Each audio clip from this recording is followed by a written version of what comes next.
2026년 호랑이띠 여러분께 정말 중요한 이야기를 하나 드리려고 합니다. 새해가 시작되면 많은 분들이 올해는 돈을 더 많이 벌어야겠다, 새로운 수입원을 만들어야겠다, 이런 생각을 하시잖아요. 그런데 호랑이띠 분들에게는 2026년 1월이 조금 다른 의미를 가지고 있습니다.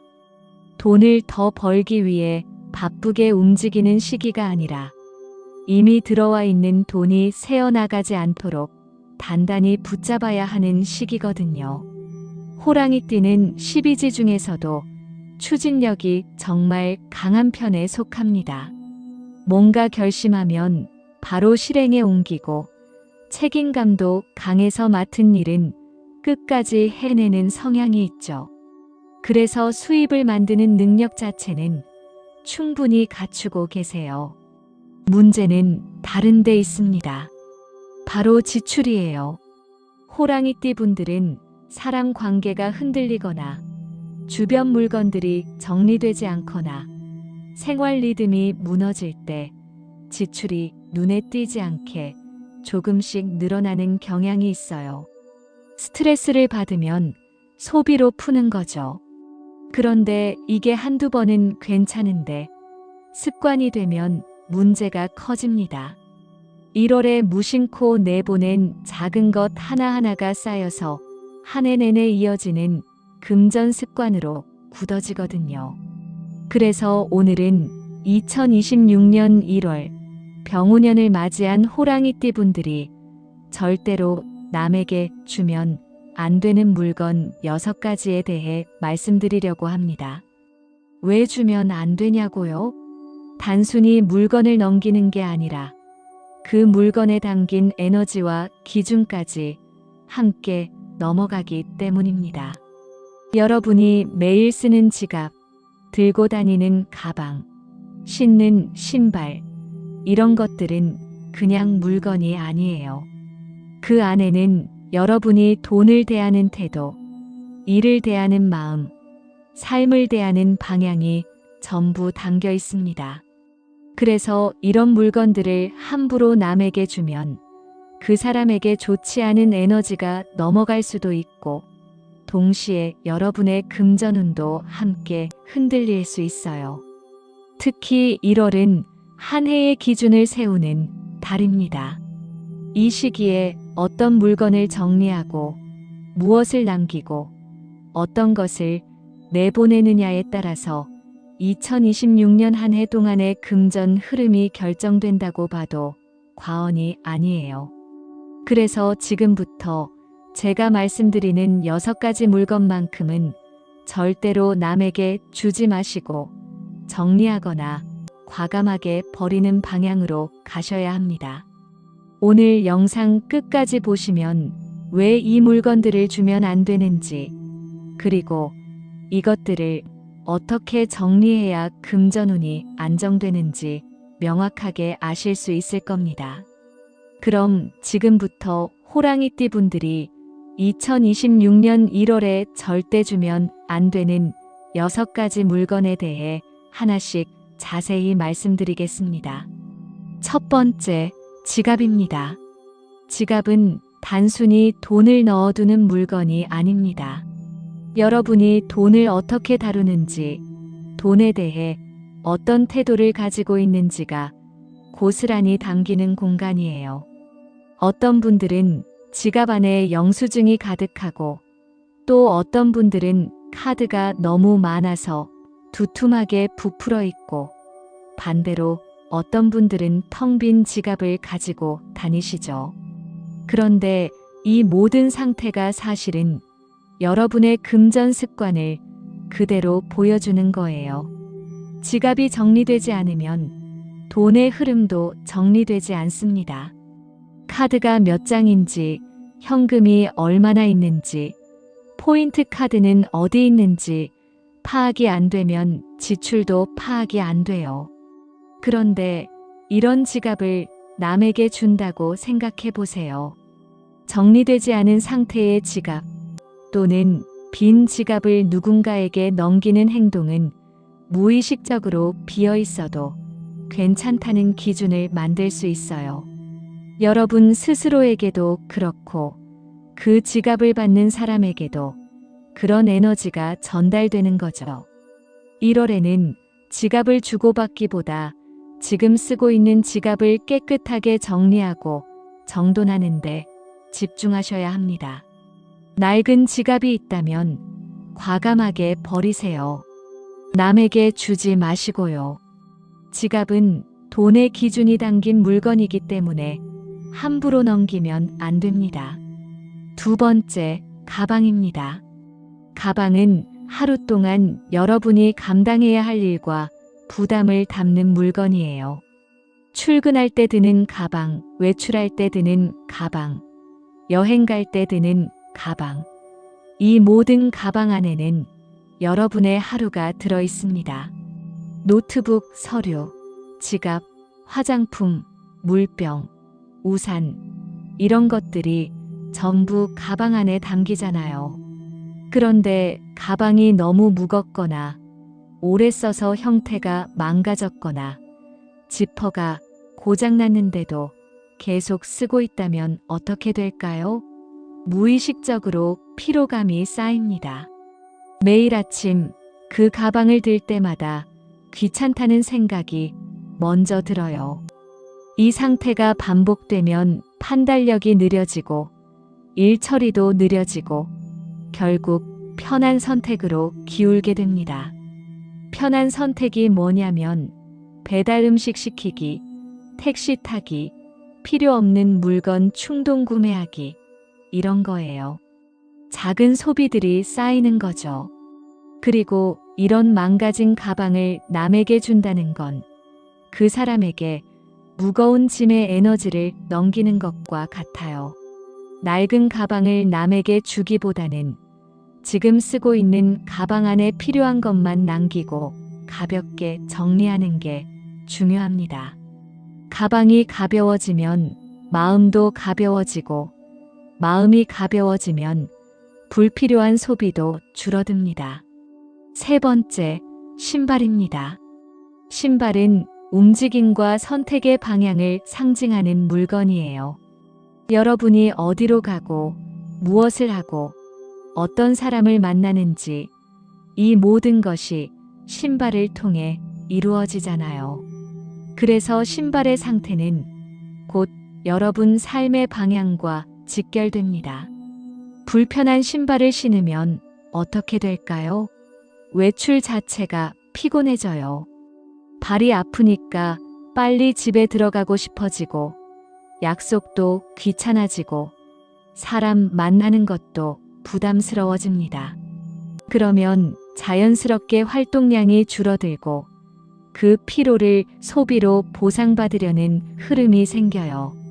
다른 신발도 마찬가지예요. 밑창이 다 닳아서 미끄럽거나 뒤꿈치가 해져 있거나 색이 바른 신발을 계속 신고 다니면 무의식적으로 자존감도 떨어집니다.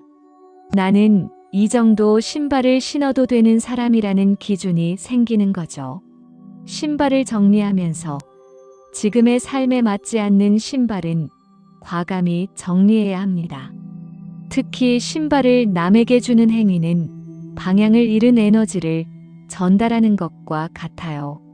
신발은 개인의 발 모양과 걸음걸이에 맞춰져 있기 때문에 다른 사람이 신으면 오히려 불편할 수밖에 없거든요.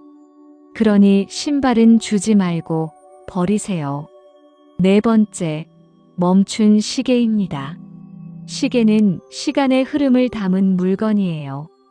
그런데 멈춰 있는 시계, 배터리가 나가서 작동하지 않는 시계, 시간이 맞지 않는 시계를 집안에 두고 있거나 손목에 차고 다닌다면 생활 리듬 자체가 흐트러집니다. 시간 감각이 무너지면 어떻게 될까요? 약속 시간에 늦고 일정이 밀리고 급하게 움직이게 되고 그러다 보면 계획에 없던 지출이 생겨요. 택시비, 급하게 사 먹는 식사, 늦어서 못한 일 때문에 생기는 추가 비용. 이런 것들이 전부 시간 관리가 무너졌을 때 발생하는 지출입니다. 멈춘 시계를 남에게 준다는 건 멈춰 있는 시간을 그 사람에게 넘기는 거예요. 그 사람의 시간 감각도 함께 흐트러뜨릴 수 있는 거죠. 그래서 멈춘 시계를 고치거나 고칠 수 없다면 과감하게 버려야 합니다. 시계는 작동해야 의미가 있어요. 작동하지 않는 시계는 그냥 쓰레기일 뿐입니다. 5번째, 금이 간 식기와 깨진 그릇입니다. 여러분 집에 금이 간 컵이나 깨진 접시 있으신가요? 그런데도 아직 쓸만하다고 생각해서 계속 사용하고 계신가요? 이게 생각보다 큰 문제예요. 금이 간 그릇을 계속 사용하는 습관은 이 정도 불편함은 참아도 된다는 기준을 만듭니다. 작은 손해를 참는 기준이 생기면 나중에 큰 손해에도 무뎌져요. 예를 들어서 물건을 샀는데 불량이 있어도 그냥 쓰고 서비스가 별로여도 그냥 참고 가격이 비싸도 따지지 않고 그냥 내는 거죠.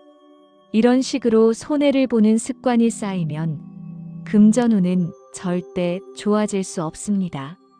깨진 그릇을 남에게 준다는 건 손해를 참는 습관을 함께 넘기는 거예요. 그 사람도 작은 불편함을 참으면서 살게 만드는 거죠.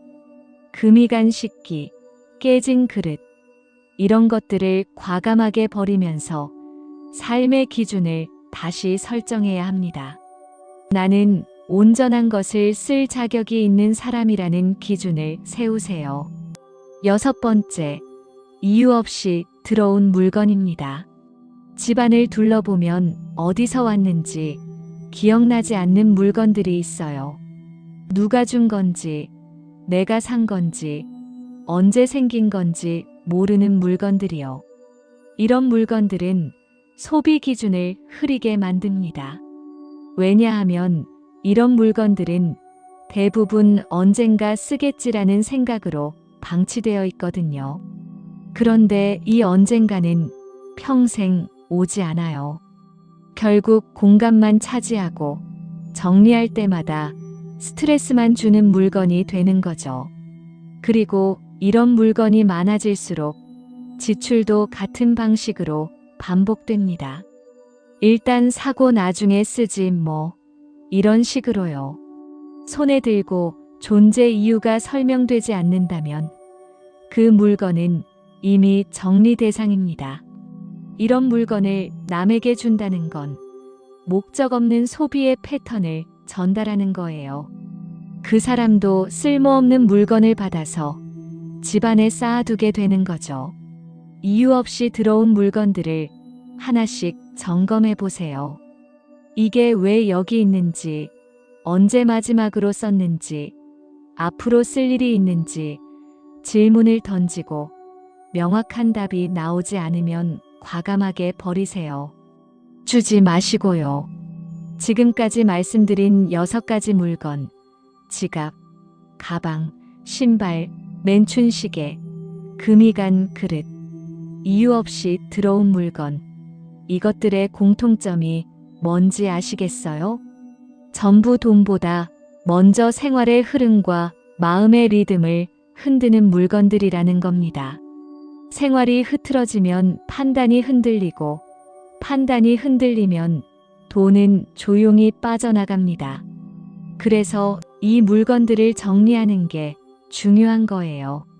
물건을 정리하는 건 단순히 집을 깨끗하게 만드는 게 아니라 금전 습관을 바로잡는 일이에요. 여러분, 다시 한번 정리해 드릴게요. 2026년 1월 호랑이띠 분들에게 필요한 건 새로운 수입원이 아닙니다. 지금 이 순간 가장 중요한 건 지출을 부르는 환경과 습관을 정리하는 일이에요. 오늘 말씀드린 6가지 물건을 남에게 주지 않고 정리하는 것만으로도 금전운은 확실히 달라집니다. 왜냐하면 이 물건들이 정리되면 생활이 정돈되고, 생활이 정돈되면 마음이 안정되고, 마음이 안정되면 판단력이 살아나거든요. 판단력이 살아나면 어떻게 될까요? 충동 구매가 줄어들어요. 불필요한 배달 음식 주문이 줄어들고, 스트레스로 사는 물건이 줄어들고, 귀찮다는 이유로 택시 타는 일이 줄어듭니다. 작은 지출 하나하나가 줄어들면서 한 달 단위로 보면 상당한 금액이 절약되는 거죠. 그리고 더 중요한 건 이 정리가 단순히 1월로 끝나는 게 아니라 2026년 한 해 동안의 금전 습관으로 굳어진다는 겁니다. 1월에 세운 기준이 2월에도 이어지고 3월에도 이어지고 결국 12월까지 이어지는 거예요. 반대로 1월에 무심코 넘긴 물건 하나, 정리하지 않고 방치한 습관 하나가 한 해 내내 금전운을 흔들 수도 있습니다. 그래서 지금 이 시기가 정말 중요한 거예요. 병우년을 맞이한 호랑이띠 분들에게 1월은 그야말로 금전운의 기초를 다지는 골든타임입니다. 눈에 보이는 것을 줄이세요.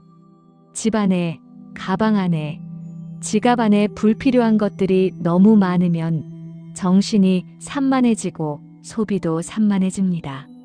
멈춘 것은 결론을 내리세요. 고칠 건지, 버릴 건지 빨리 결정하고 실행하세요. 망설이는 시간이 길어질수록 에너지만 소모됩니다. 그리고 가장 중요한 건 이 정도면 충분하다는 기준을 세우는 겁니다. 더 많이 가져야 한다는 욕심보다 지금 가진 것을 제대로 관리하고 지키는 게 먼저예요. 돈도 마찬가지입니다. 더 벌려고 애쓰기 전에 지금 들어온 돈이 새어나가지 않도록 붙잡는 게 우선이에요. 이런 기준이 세워지면 돈은 억지로 잡지 않아도 자연스럽게 머물기 시작합니다. 여러분이 안정된 환경을 만들면 돈도 안정된 곳에 머물고 싶어 하거든요. 흔들리는 곳에는 돈도 머물지 않아요. 마지막으로 한 가지만 더 말씀드릴게요. 오늘 영상 보시고 당장 실천하세요. 영상 끄자마자 집 안 둘러보시고, 지갑 열어보시고, 가방 정리하시고, 신발장 확인해 보세요. 멈춘 시계 있으면 배터리 갈 거나 버리시고, 금간 그릇 있으면 오늘 바로 분리수거 하세요. 이유 모를 물건들도 하나씩 점검하시고요. 실천이 빠를수록 효과도 빨리 옵니다. 1월이 다 가기 전에 이 정리를 끝내시면 2월부터는 확실히 다른 흐름을 느끼실 수 있을 거예요. 그리고 댓글로 알려주세요. 오늘 영상 보고 어떤 물건을 정리하셨는지, 혹시 집에 오늘 말씀드린 6가지 중에 해당하는 게 있으셨는지 궁금합니다. 여러분의 경험을 나눠주시면 다른 호랑이띠 분들에게도 큰 도움이 될 거예요. 또 혹시 이 6가지 외에 정리하면 좋을 것 같은 물건이 있다면 그것도 댓글로 공유해 주세요. 여러분의 이야기가 모이면 더 좋은 콘텐츠로 다시 찾아뵐 수 있을 것 같습니다. 영상이 도움이 되셨다면 좋아요와 구독 부탁드리고요. 주변에 호랑이띠 분들이 계시다면 이 영상 꼭 공유해 주세요. 2026년 1월의 정리가 곧 한 해 금전운의 틀이 됩니다. 여러분 모두 풍요로운 병오년 되시길 바라겠습니다. 감사합니다.